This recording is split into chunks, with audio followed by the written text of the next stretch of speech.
Paul P. Harris was the founder of one of the world's largest organizations with a numerous amount of dedicated humanitarians. Obtaining more than 34,000 clubs in over 200 countries and working with worldwide obstacles, Rotary had managed to progress in their mission of providing peace for the disheartened, the hungry, and most of all, conquering a disease that has affected and killed millions. Although Paul P. Harris has struggled with a lack of contributors and support from other countries when attempting the expansion of Rotary, he was able to successfully build Rotary enough to become one of the world's most notorious humanitarian projects, with the mission of eradicating polio. This legacy has greatly passed on throughout the world, saving millions of lives from this crippling disease. The early 1900s was known as the Progressive Era. This era is known as the Progressive Era because it was a time of broad reform in American society. Moreover, medicine was advancing and many new inventions were discovered and used in practice. One great invention was the rubber gloves, which were first used in an operation in 1890. Rubber gloves were helpful when performing surgical operations, as well as protection against contaminants during medical exams. Another great medical achievement was the invention of the X-ray machine in 1895. Polio had quickly expanded as the virus enters the body most often by the so-called fecal-oral route, that is, from fecal matter taken into the mouth through contaminated food or fingers. This can quickly attack the nervous system, destroying the motor cells of the spinal cord as well as the brainstem. This virus can enter the bloodstream and can infect the cells of the nervous system. As a result, the muscles become weak and can no longer come in contact.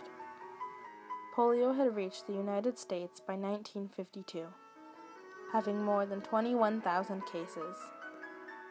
The first outbreaks were reported in Europe in the early 19th century, and outbreaks were first reported in the United States in 1843. On the 23rd of February, 1905, Paul Harris formed the first club with 3 other businessmen: Sylvester Scheel, a coal merchant, Gustavus Lohr, a mining engineer, and Hiram Shorey, a merchant tailor. Rotary International began in Chicago. Paul Harris the new club Rotary because members met in rotation at their various places of businesses. Club members consisted of people from very small towns, community leaders, and professionals. Once established, it was organized into 32,000 clubs all around the world. 28 years ago, the first Rotary Club was started in Chicago by a lawyer who, though born in the Middle West, was brought up in New England. It was his idea to have a group of men of every line of business and profession who should, in the spirit of the Golden Rule, practice friendship and cooperation. From that club has grown the world movement of Rotary. Perhaps there are 2 features of Rotary which more than any other challenge the attention of those who are not Rotarians.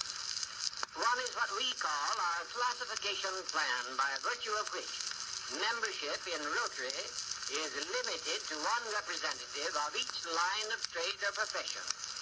The other is the provision that neither racial, political, nor religious standards shall constitute barriers to membership. Poliomyelitis was a crippling disease that mainly struck children. Nearly 500,000 people were struck with polio, which caused parents to fear the possibility of the same thing happening to their own. If struck suddenly and without warning, paralyzing and sometimes killing children and young adults, every parent worried whether their children would be the next victims of this terrible, crippling disease.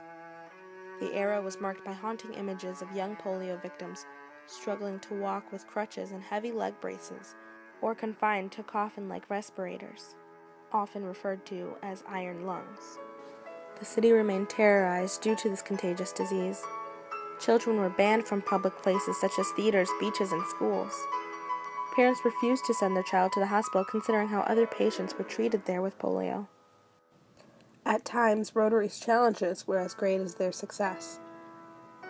Fundraising, cooperation, and dedication with people all over the world was the main strategy to tackle this deadly sickness.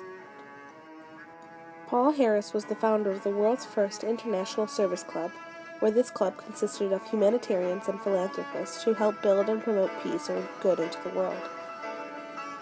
Harris had persuaded businessmen in the city of Chicago to begin Rotary International. With the vision of creating this club, Harris worked even harder to expand this association to other cities. As a leader, Paul Harris was in pursuit of spreading this organization, knowing the fact that he wanted to create happiness for all in eradicating polio. Paul Harris was the first president of the National Association and the first president of the International Association.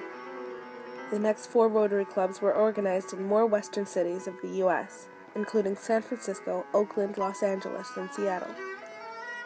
The small clubs joined together to form the National Association of Rotary Clubs for America in 1910.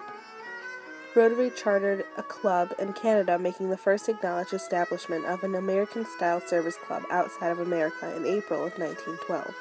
Rotary International had donated over $500 million where they had raised $80 million. This organization helped spread the word to different communities around the world, appealing to different parents internationally of how important the polio immunization was for their child's protection. Rotarians work with partners like UNICEF to prepare and distribute mass communication tools to share the message with those isolated by conflict, geography, or poverty. Really, it is no wonder that Rotary should have gathered unto itself generous men and women.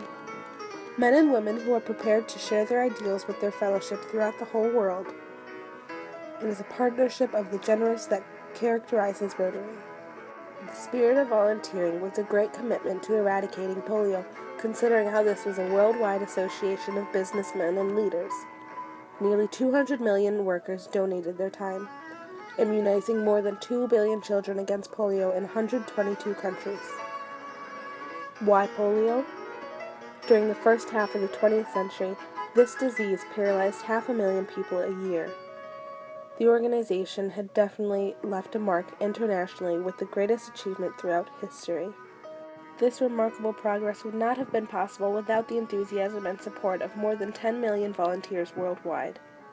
Nearly 1.2 million Rotarians were part of the Rotary clubs in all different countries.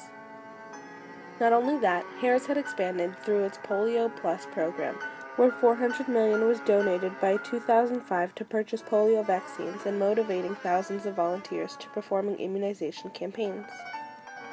More than 1 million Rotary members have donated their time and personal resources to end polio. Every year, hundreds of Rotary members work side by side with health workers to vaccinate children in polio-affected countries.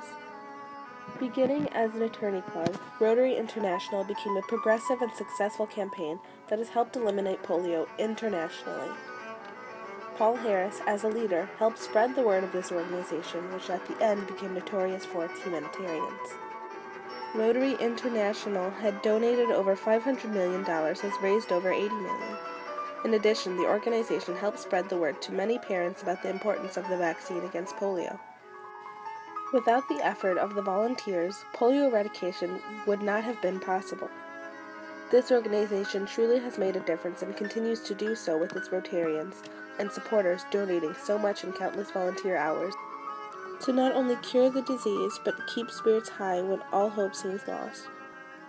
Fighting polio has been hard, but the people had stayed strong after being inspired by Rotary's admirable founder and leader, Mr. Paul P. Harris. The clubs still gather regularly to honor Harris's original goal of getting business people of different ranking, religion, and really any aspect of difference to congregate as one.